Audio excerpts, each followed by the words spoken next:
자, 오늘 기록된 본문 말씀을 통하여서 교리에 충실하신 분이라면 오늘 6절로부터 11절까지의 말씀 속에서 가장 눈에 확 들어오는 말씀은 아마도 8절이지 아니할까 싶습니다.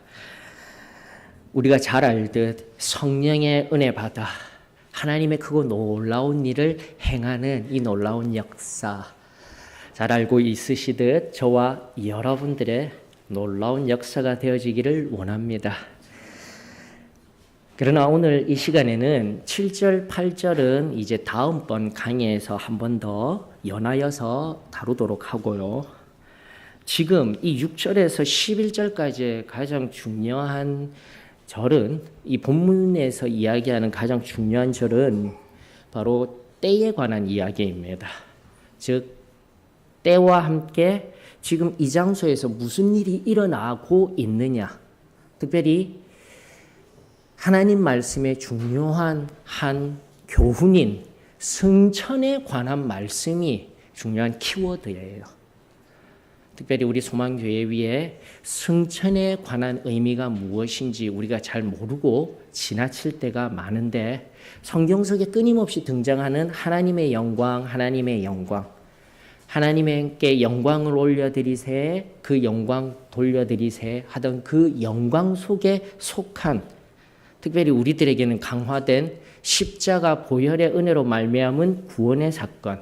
그러나 그것으로 끝난 것이 아니라 십자가 고난과 죽으심을 넘어서 부활, 그리고 또 부활을 넘어선 승천, 그리고 마지막에 잠깐이라도 우리가 다루어야 할, 아니 더욱더 중요한 교훈, 승비라고 되어져 있는 재림까지, 바로 이렇게 복합적으로 차례적으로 연결되어진 것이 신약 성경에서 이야기하고 있는 하나님의 영광의 진정한 의미입니다.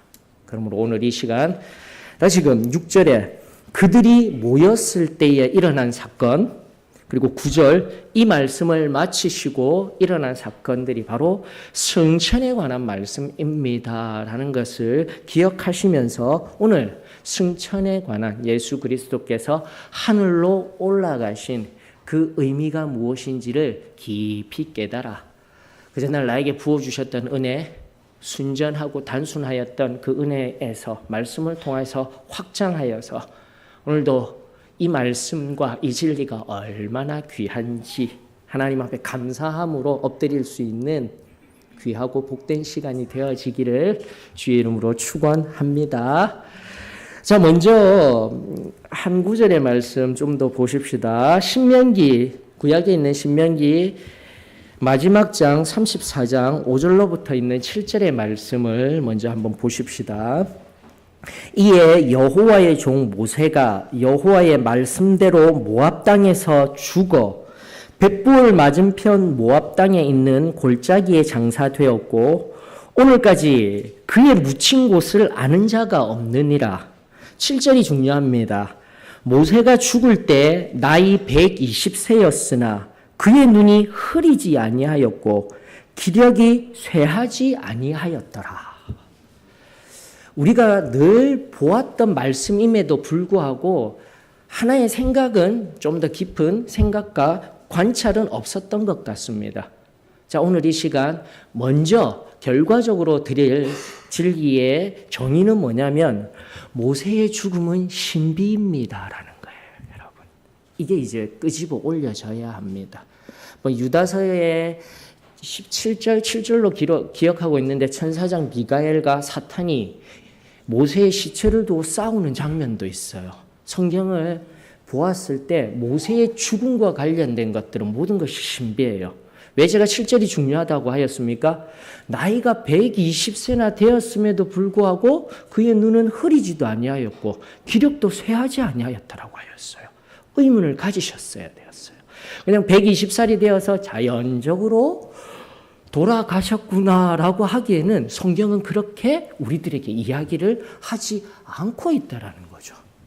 다시 한 번 더요. 모세의 죽음은 신비입니다. 특별히 죽음과 관련된 신비와 관련된 우리가 잘 아는 말씀 속 두 인물 아시죠? 구약의 두 인물, 에녹과 엘리야가 있었습니다. 그들은 죽음을 겪지 아니하고 세상의 마지막을 보았습니다. 에녹은 하나님과 동행하다가 없어졌어요. 어떻게 되었는지 몰라요. 하나님이 데려가신 것으로 우리는 알고 있습니다. 엘리야도 마찬가지죠. 죽음 없이 하나님께서 회오리 바람과 함께 그를 데려가셨다라고 성경은 말하고 있습니다. 그리고 더욱더 놀라운 세 번째, 우리가 잘 아는 사실, 예수 그리스도 부활하셨어요. 그리고 오늘 중요한 이 관점, 승천하셨다라는 겁니다. 얼마나 중요한 교리인지를 다시 한 번 더 우리들에게 심령에 새겨져야 합니다. 모세도 마찬가지입니다. 여러분들, 모세는 자연적으로 죽었다라고 생각하기 이전에 다시 한 번 더 평생에 하나님의 뜻을 이루며 살아간 그 리더자, 신비에 가리워진 채 하나님의 품에 안긴 모세를 기억하며 이 땅에 코로 숨쉬는 이 삶, 마지막이 죽음입니다라는 은연중 나의 삶 속에, 내 생각 속에, 나의 삶의 영역 속에 스며든 죽음의 두려움, 죽음에 의한 문제, 지금도 내 걱정 속에 죽음으로 말미암은 걱정이 있다라면 우리 다 내려놓고 에녹과 같이, 엘리야와 같이, 모세와 같이, 예수님과 같이 하늘나라에서 그 아버지의 품 안에 영원히 거할 하나님의 나라를 우리가 꼭 기억하였으면 좋겠습니다. 그로 말미암아 지금 이 순간 저는 행복한 한 사람 한 사람이 되었으면 참으로 좋겠습니다. 여러분들 보셔요. 한 병원에 나이 많으신 분이 들어오십니다.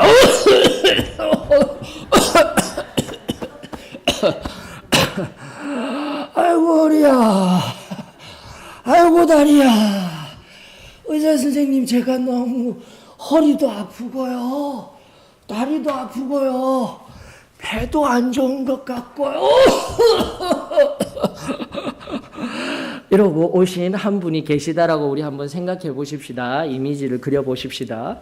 그러면서 의사 선생님이 어디가 아프셔요? 이렇게 물어야 되는데 의사 선생님이 고개를 갸우뚱하셔요. 환자 차트를 보시면서. 이게 무슨 일이지? 아니 그런데 선생님 아픈 게 지금 보이질 않아요. 선생님 존함이 예수 맞으셔요?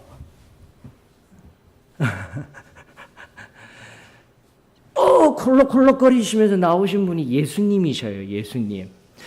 상상이 전혀 안 가죠. 상상이 전혀 안 가죠. 여러분 지금 다시 본문으로 돌아와서 예수님은 바로 이러한 콜록콜록거리시고 인생의 나이 듦에 의하여서 앞선 죽음과 직결되어진 우리 육체가 연약하여져 가면서 겪으실 그 나이 들어감에 의한 연약함은 겪지 않으셨던 분이십니다. 그게 정말 중요한 초점이에요, 여러분들. 인간적인 관점에서는, 우리의 관점에서는 우리 인생의 모든 것을 다 아신다고 하시면 좀 더 나이가 들어가시면서 콜록콜록 거리시고 연약하여져 가는 우리 몸의 인생의 이 문제를 조금만 이해하신다라면 더 좋지 않았을까? 이 연약함을 체휼하시지 않았으면 좋지 아니하였을까라는 이 질문에 많은 신학자들이 허황된 것들을 주장한 것이 앞서도 제가 한 번씩 우리 성도님들에게 언급해드린 역사적 예수 연구라는 이름으로 아무렇게나 예수님을 갈기발기 찢어진 행여라도 오늘 우리의 생각과 사상과 지식 속에 그런 쓰잘데없는 것들이 있다면 다 버려야 돼요. 결국 어디까지 가냐면 예수님이 몰래 사셨대요. 사셔서 프랑스의 한 왕가의 전통을 이으면서 지금까지 여러분들은 모르시겠지만 어느 호사가의 입담과 같이 이야기하는 바와 같이 사셔서 한 왕가를 비밀리에 이루시면서 세상에 보이지 아니하는 손의 역할을 하고 있습니다. 여기까지 가고 있어요. 여러분들 하나 기준을 명확하게 잡으십시다. 하나님의 말씀에 입각한 기준이 오늘날 우리의 신앙, 생각, 사상, 지식의 기준이 되어지기를 원합니다. 어떠한 일이 있다 할지라도 오늘도 이제 다음에 강의할 성령에 의한 은사주의에 의한 오늘날의 초현실주의에 아무렇게나 횡행되어지고 있는 이러한 시대성 앞에서 정말 바르게 기준 잡아서 내가 붙들어야 할 다림줄과 같은 참된 기준은 하나님의 말씀입니다. 그만큼 말씀이 중요한 거예요, 여러분들. 말씀을 통한 성령께서 오늘 지금도 우리들에게 들려주시는 그 생명의 역사가 언제나 끊이지 아니하였으면 좋겠습니다. 자, 그러므로 다시 한 번 더 우리의 관점에서는 좀 더 계셔서 우리의 연약함도 아셨으면은 좀 더 우리들에게 더욱더 가까우신 분, 우리들에게 좀 더 위대하신 분이 되지 아니하였겠습니까? 라는 인본주의자들의 관점, 그리고 자유주의 신학자들의 관점이 있지만 우리는 성경에 의하여서 하나를 발견해야 돼요. 보이지 아니하는, 항상 우리의 인생의 여정에, 우리 신앙의 여정에 보이지 아니하시는 중요한 고백입니다. 하나님의 뜻이 있습니다라는 거예요. 믿음은 정말 단순한 것입니다, 여러분들. 기쁘고 좋은 일만 이 신앙의 여정에 있었으면 좋겠지만 내가 감히 생각할 수도 없는, 겪고 싶지도 아니한 아픔이 있습니까? 환난이 있었습니까? 그 모든 환난과 고통, 그 이면에 가리워지고 숨겨진 아버지의 뜻이 있습니다라는 이 위대한 진리가 나의 믿음 위에 세워져 있다라면 다시 한 번 더 승리는요, 좋은 일만 일어나고 성공적인 걸음만 걷는 것이 아니라 그 환난과 아픔과 흑암의 고통 속에서도 바로 이 진리를 기억하여서 아버지의 뜻이 바로 지금의 어려움들을 통하여서 이루어지게 될 줄 믿습니다. 주님, 나를 도구 삼아 주시옵소서. 이것이 승리의 삶을 살아내고 있는 우리 한 사람 한 사람의 정체성인 거예요, 여러분. 다시 한 번 더. 예수 그리스도가 그런 것도 겪지 아니하시고 가셨는데 무슨 인간을 체휼하셔. 빌립보서 2장 9절에 있는 것, 하나님의 형상을 입고 내려오셔서 다 이해하셨대. 이것은 호구야라고 이야기하였을 때 다시 한 번 더 우리는 항상 정통적인 관점에서 하나님의 뜻이 있다라는 것, 우리가 이해할 수 없는 그 이면에는 하나님의 뜻이 있습니다라는 것을 믿음으로 받으시기를 주의 이름으로 축원합니다. 앞서 제가 잠시 소개시켜드렸던 모세의 죽음은 신비입니다 하였을 때, 그렇다면 모세의 죽음과 관련된 지금까지 상고한 하나님의 뜻과 관련된 말씀은 어디에 있습니까? 34장, 신명기 34장 5절에 명확하게 나와 있습니다. 여호와의 말씀대로인 거예요. 그가 무슨 병에 걸려서 그 무덤도 없기 때문에 이런 얘기하지 마셔요. 하나님의 말씀은 명확하게 하나님의 선하신 때 하나님의 뜻에 의하여 여호와의 말씀대로 모세는 그의 평생의 사명을 다하고요. 내가 일평생 건강하게 살아가며 이 땅 가운데 물질로 풍성하게 아무 어려움 없이 살아가는 것이 아니라 하나님의 말씀대로, 하나님의 뜻대로, 하나님의 손에 붙들려 나아가는 인생, 그 사명을 다하고 난 연후에 다음 리더십에게, 여호수아에게 넘기고 나아가는 인생, 이것이 얼마나 복된 인생입니까? 이러한 말씀의 깊은 의미들 하나하나가 저와 여러분들의 삶에 온전히 임하여져 지금도 하나님과 동행하며 그분의 뜻을 이루며 참된 기쁨의 삶을 살아가는 저와 여러분들이 되었으면 좋겠습니다. 예수 그리스도께서는 인간적인 관점에 의하여서 더 시간을 가지며 우리와 함께한 시간, 그것을 내려놓으시고 승천하셨습니다. 그 승천은 다시금 아버지의 뜻입니다라는 거예요. 고난받으시고 부활하시고 그리고 승천하신 이유가 바로 중요한 거예요. 성경이 끊임없이 이야기하고 있는 하나님 우편에 앉아 계신 거예요, 여러분들. 그리고 우리가 사도신경을 통하여서 보편적으로 교회가 고백하고 있는 그 신앙 고백서에 명확하게 우리가 고백하고 있잖아요. 부활하시고 승천하시사 뭐 하시다고요? 하나님 우편에 앉아 계시니라. 여기까지 말씀을 통하여서 우리는 이해하고 있어야 된다고요. 처음으로 들어가서 하나님 영광이라는 의미성 속에서요. 자, 베드로전서 3장 22절을 보십시다. 그 영광이 얼마나 복된지 4가지 정도의 시간적인 흐름 속에서의 하나님의 영광의 본체이시다, 영광의 모두이시다, 이런 성경 말씀 하나 속에서 우리는 늘 간단하게 십자가의 고난, 십자가로 말미암아 우리의 죄 사함, 여기에서만 끝이 났는데 말씀이 이야기하는 것들을 하나하나 우리 살펴보십시다. 베드로전서 3장 22절 보십시다. 그는 하늘에 오르사 하나님 우편에 계시니 천사들과 권세들과 능력들이 그에게 복종하느니라. 여러분, 천사들과 권세들과 능력들이라면 하늘뿐만이 아닌 온 모든 만물들의 복종을 받으시는 분이 되셨다라는 거예요. 조금 더 깊게 들어가 보게 되면은 이 말씀의 의미들은 바로 아주 쉬워요. 하나님 우편에 앉아 계시다라는 것은 왕으로서 왕위에 등극하신 분이라는 겁니다. 굉장히 중요한 교리가 등장하게 되는 겁니다. 바로 승천하셔서 하나님 우편에 앉아 계시며 하나님 당신이 되셔서 왕이 되셨다라는 거예요. 그런 의미에서 우리가 구원받았습니다. 구세주로서의 십자가에서 자신의 몸을 찢으신 그 사랑만으로도 벅차오릅니다를 넘어서서 지금도 구원받은 하나님의 백성으로서 하나님의 자녀로서 예수 그리스도는 왕이십니다라고 고백할 수 있는 근거가 되는 것이 바로 이 승천의 말씀이자 승천의 교리의 의미인 거예요, 여러분들. 내 삶이 하나님과 상관없이 예수 그리스도와 상관없이 살아가는 그리스도인은 되지 마십시다. 참된 그리스도인은, 승리의 삶을 살아간다는 그리스도인은 바로 승천하셔서 하나님 우편에 앉아 계시다. 그리고 진정한 이 모든 만물의 왕으로서, 나의 왕으로서, 주인으로서 존재하시고 계신 분이 예수 그리스도이십니다. 내 삶의 매 순간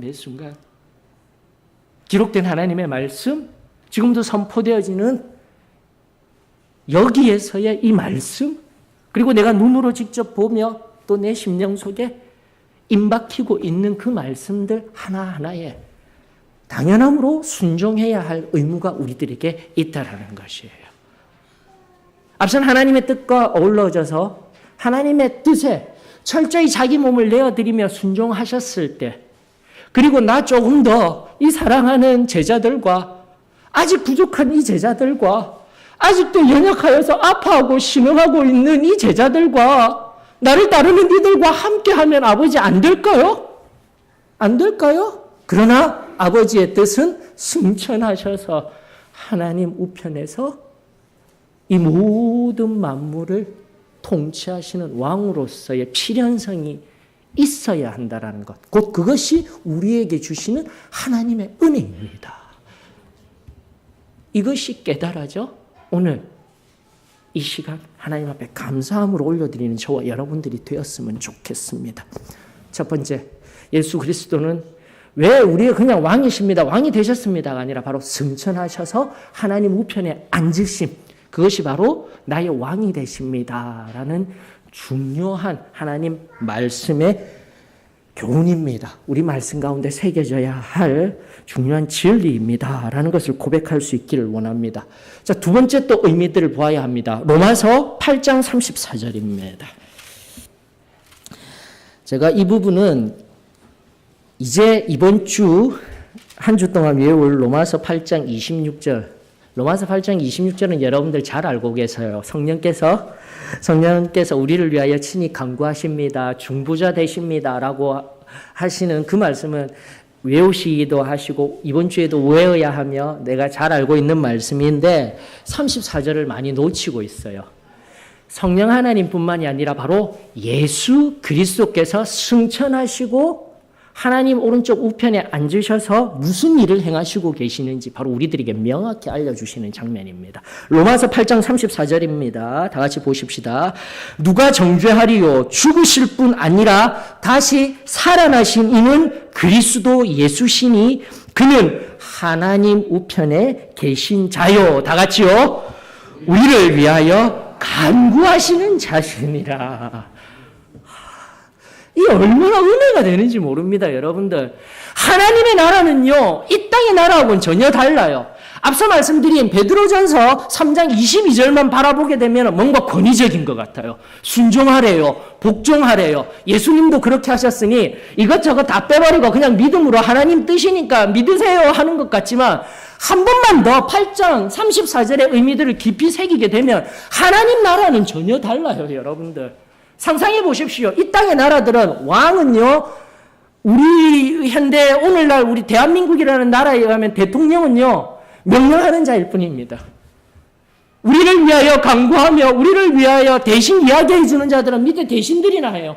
그러나 우리가 아는 바 하나님 나라의 천사들은요, 사탄은요, 천사들은 의가 이러한 것입니다라고 그 의에 검들고 있는 게 천사고요. 사탄은요, 끊임없이 우리 속에 숨은 죄들을 발굴하고자 하고 있는 것이 바로 사탄이에요. 여러분들. 욥기서에 의하면 사탄도 천상의 자리에, 회의 자리에 와서 끊임없이 우리를 참수하고 있어요. 구원받은 우리들을, 하나님의 자녀된 우리들을, 하나님의 백성된 우리들을, 우리의 삶의 순간순간 가려워진 그 죄들을 끊임없이 참수한데, 그때 이 세상 나라와는 다르게 누가 우리를 위하여서 강구하시면 누가 아니야. 정민이는 그런 게 아니야. 제희는 그런 게 아니야. 이렇게 이야기하시며 간구하시며 중보하시는 분이 바로 왕이신 예수 그리스도이시라는 거예요. 이 진정한 복음이, 이 진정한 놀라운 진리가 나에게 깨달아졌을 때 지금 내 한 걸음 한 걸음 나 너무나 부족하고요. 순간순간 죄의 지뢰밭을 걷고 있음에도 불구하고 은혜가 되는 것은 다른 누구도 아닌 왕이신 예수 그리스도께서 우리의 부족하고 연약하고 깨어진 삶의 자리들을 위하여서 지금도 하나님 앞에 엎드려서 중보하시고 사랑한다 하시고 간구하시는 사랑의 주님이시라는 거예요. 왕이시라는 거예요. 사랑하는 성도 여러분, 승천하셔서 하나님 우편에 앉아 계신 그분이 높은 곳에 계시면서 인간이 아무렇게나 무슨 일이 있어도 어떤 고난 속에 말로 행하지 못할, 우리 좀 지난 거지만 세월호와 같은 그런 끔찍한 이야기들, 그런 끔찍한 상황 속에 하나님은 어디 계셨습니까? 다시 한 번 더 그런 상황 속에서도 우리는 알 수 없는 하나님의 그 선하신 뜻 앞에 지금도 울며 간구하시며 한 영혼 한 영혼이 당신의 넓고 크신 그 사랑의 품 안에 돌아오기를 원하시며 중보하시는 예수 그리스도만을 바라볼 수 있는 은혜가 저와 여러분들에게 오늘 임하여지기를 주의 이름으로 축원합니다. 계속된 영속된 강해가 오늘 오후에 계속 되어지게 될 것입니다. 제가 이제는 시간을 많이 잘 지키려고 노력하고 있어요. 잘 지킨다라는 게 무슨 의미인지는 저 자신도 가끔 헷갈릴 때가 있어요. 그러나 여러분들의 입장에 서서 아무리 좋은 말씀이라도 길면은 힘드시잖아요. 맞죠? 아무리 좋은 말씀도 아니지만 그런 측면에서 중요한 교훈이지만 진리이지만 잘게 부수어서 그래도 한정된 시간 안에서 전하려고 노력하고 있습니다. 그럼에도 불구하고 많이 부족합니다. 잠깐 옆으로 나아간 말씀이지만 계속된 기도가 필요합니다. 위하여서 기도해 주십시오. 일단 계속된 강해가 이 본문 말씀을 가지고 승천에 관한 이 교훈에 관한 강해가 오늘 오후까지 이어지게 될 것입니다. 바라기는 많은 분들이 또 오셔서 함께하는 은혜가 있었으면 좋겠습니다. 자, 그러면서요, 여러분들 히브리서 결론의 말씀이에요. 오늘 오후에 또 다른 강해와 함께 어우러져서 결론으로 보아야 할 말씀, 이 승천과 관련되어져서 보아야 할 말씀이 바로 히브리서 1장 3절에 있는 말씀입니다. 자, 눈으로 우리 한번 보십시다. 히브리서 1장 3절.